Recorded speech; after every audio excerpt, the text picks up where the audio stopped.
Back once more with Uncle Gobb and the Dread Shed. Chapter 13, Part 1. The First Strange Thing. The first strange thing was that as he walked past Mr. Keenley and Janet, he heard Mr. Keenley say to Janet, "I can't stand these horrible charts. If I had my way, I'd pile them up in the playground and burn the diddly lot." Mysteriously shocking. Chapter 13, Part 2. The second strange thing. The second strange thing that Malcolm discovered as he walked past the chairs was some very small writing at the bottom of one of them. You can guess what it said, can't you?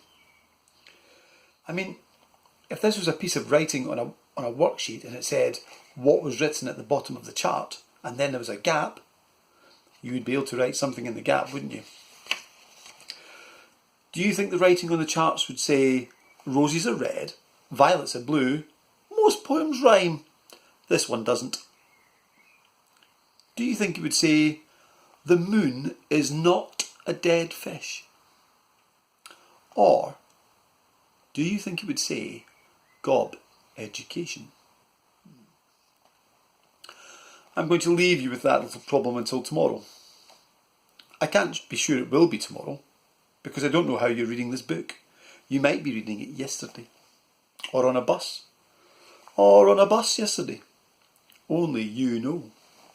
And that is something you should treasure, like you treasure the love of a good person. P.S. Malcolm did point it out to Crackersnacker though, so Crackersnacker is probably one other person who knows. I hope you don't mind about that. Crackersnacker seems like mostly an okay sort of guy though, don't you think? Chapter 14. That night. Malcolm, Tess and Uncle Gobb were having baked beans on toast. "Tess," said Uncle Gobb, "the boy is having toast on beans. The beans are on the bottom. The toast is on top of the beans." "You said quite clearly, 'We are having beans on toast,' and the boy is disobeying you. He is not doing as he is told. He is behaving in a rude, insolent and disrespectful way towards you. What are you going to do about it?" Mum looked at Malcolm's plate.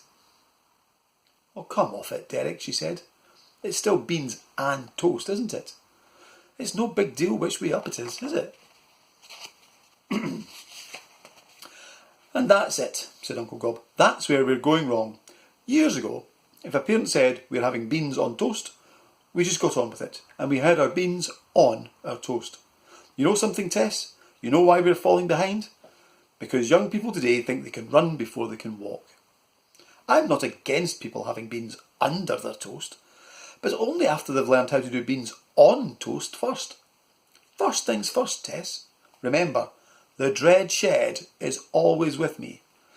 And when I say Dread Shed, Malcolm, I mean a whole lot of dread for you." And he pointed fiercely at Malcolm's nose. Malcolm munched his beans and his toast. He thought, "I don't want Uncle Gobb to bamboozle and confoozle me. If this goes on any longer, I will have to think of a way to bamboozle and confoozle him. Then he'll leave, go, whoosh. I wonder if I will be able to bring about Uncle Gobb's downfall and humiliate him without destroying him," he thought. "I'm just eating beans and toast. It's no big deal which way I eat them, is it?" But before he could say that to Uncle Gobb, his mum had something to say. "Oh, come off it, Derek," said Tess. "The main reason why we're falling behind is because the fat cats have made off with the cream and there are no dairies left making milk." Uncle Gobb shook his head. "Tess, my dear," he said, "I've been to China." Tess said nothing. Aha, thought Malcolm, that must have been a killer answer. The "I've been to China" killer answer. He tucked it away in the back of his mind, thinking that it would come in handy. Maybe he'd be out on the play space at the end of the park, and some big kid would come up to him and say, "Don't try to be funny with me, Ponky boy." And he could cut back in quick with, "My dear, I've been to China." Or maybe he'd be in the yellow bike shop, staring at the bike that he would love to have if only Mum had the cash to buy it. And the man in the shop with the bony knees called Zeg, the knees aren't called Zeg, the man is called Zeg, would say, if you're not buying that bike, move along and make room for someone who is, Ponky Boy. And Malcolm would say, my dear, I've been to China. But why, oh why, you're wondering. Now, would the big kid in the park, probably Sandra the big kid, or possibly Zilch the big kid, or Zeg, call Malcolm Ponky Boy?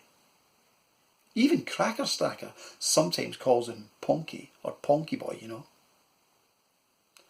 Find out next. Bye.